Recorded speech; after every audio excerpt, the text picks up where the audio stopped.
Gamba mutya abali ku channel yaffe eyitibwa LN256 mugende maaso nagyegattako olunaku olwaleero yagenda tulabe enfumba gy'ofumbamu ebinyeebwa.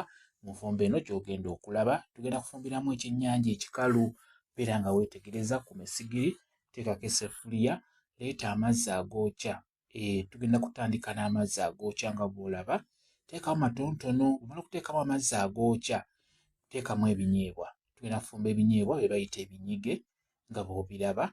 Kati bw'omala kuteeka mu ssefuliya n'oteekamu amazzi agookya amatonotono, teekamu ebinyeebwa nga bw'olaba. Ebinyeebwa bino tugenda kubeera nga tubitandisa n'amazzi agookya.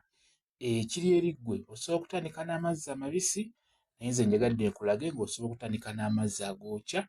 Kati beera ng'obinyiganyiga nga bw'olaba, olaba nga bwe mbinyiga, binyigenyige nga bw'otabulamu, binyigenyige nga bw'obitabulamu. Bigenda kubeera nga beera ng'obikola bw'otyo, naye beera nga bw'oteekamu amazzi, oteekamu matonotono nga bw'obinyiganyiga, matonotono nga bw'obinyiganyiga nga bw'olaba. Bw'oba okozesezza gookya, kozesa gookya paka. Bw'oba okozesezza mabisi, tandika n'amabisi era paka. Kati nga bw'obiraba sigala ng'obinyiganyiga, obinyiganyiga paka bwe byeta, n'olaba nga byetadde bulungi. Nokiremerako njagadde awo mbeere nga mbabuulirawo.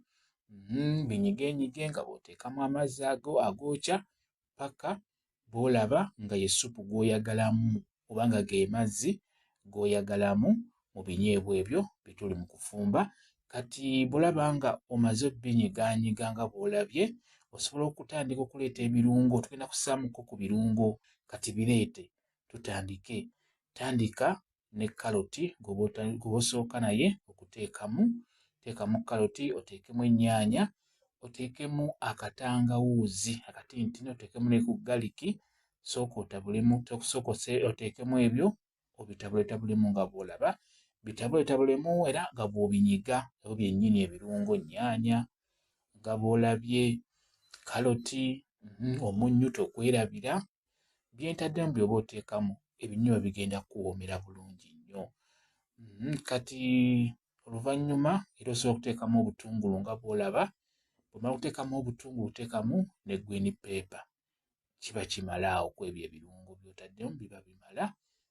Kati tabulamu butabuzi, bitabulemu. Tobikkiriza kukwata wansi mu ssefuliya ebinyeebwa ebyo, nga tobikkiriza kukusiirirako. Kati bisaanikireko. Bw'obisaanikirako n'olaba nga bitandise okutokota nga bw'obiraba, kati awo osobola okubeera nga obirekako bibeere nga bitokota. Ate eno beera ng'otegeka ekyennyanja ky'ogenda okubeera ng'oteekamu nga bw'obiraba. Kati beera ng'ekyennyanja kyaffe okimenyaamenya. Tugenda kukiggyamu amagumba gonna. Ekyennyanja ekikalu ky'ogenda okuteeka mu binyeebwa kiggyeemu amagumba, okiteeke mu binyeebwa nga temuli magumba. Kwegamba ogaggyamu bulungi nnyo n'obisiba. Obisiba nga bw'obiraba, ofunayo ebyayi ku bitooke. Omala obisiba bulungi ebyennyanja ebyo ng'obiggyeemu amagumba, byozeeko, beera ng'obiteeka mu binyeebwa nga bw'olaba. Bw'omala obiteekamu, kati funa omulawo, ejjiiko togyesonyiwe. Kati kozesa omulawo olw'ensonga tutaddemu ebyennyanja ebyo. Kati olina kutabuzaamu mulawo mpolampola. Beera ng'oloza ku munnyo. Bwe guba tegunoze, osobola okubeera ng'oyongeramu. Kwegamba kikulu nnyo enva ng'ezo ne zinoga omunnyo, zijja kuwoomera bulungi nnyo. Kati bw'omala okuteekamu ebyennyanja, beera ng'okendeeza omuliro gugyeko nga bw'olaba. Gusigaleko mutono ku ssigiri. Bw'omala ozzeeko ebinyeebwa ebyo obireke bitokote mpolampola. Bijja genda bikendeeza okutokota. Gye binaakoma okutokota n'okujja obulungi, nga bwe mukimanyi nti ebinyeebwa biba tebiyidde birumya olubuto nga tebiyidde bulungi. Kati bireke bitokote, bibeereko essaawa nga nnamba. Bijja kutandika okuwunya akawoowo wamu n'okulaga ng'obibikuddeko. Bijja kuleeta kaabutta ako kungulu. Ebinyeebwa bwe biba biyidde bulungi, kwegamba byekekenulamu butto nadda kungulu nga bw'olaba butto oyo yekekenula mu binyeebwa ebyo nadda kungulu. Kiba kiraga nti ebinyeebwa ebyo biyidde bulungi nnyo, biba bigenda kuwoomera. Bw'oba ng'obifumbye bulungi ne bireeta kaabutto kungulu w'ebityo, bibeera biyidde bulungi nnyo, bigenda kuwoomera. Bwe kityo bwe kiri.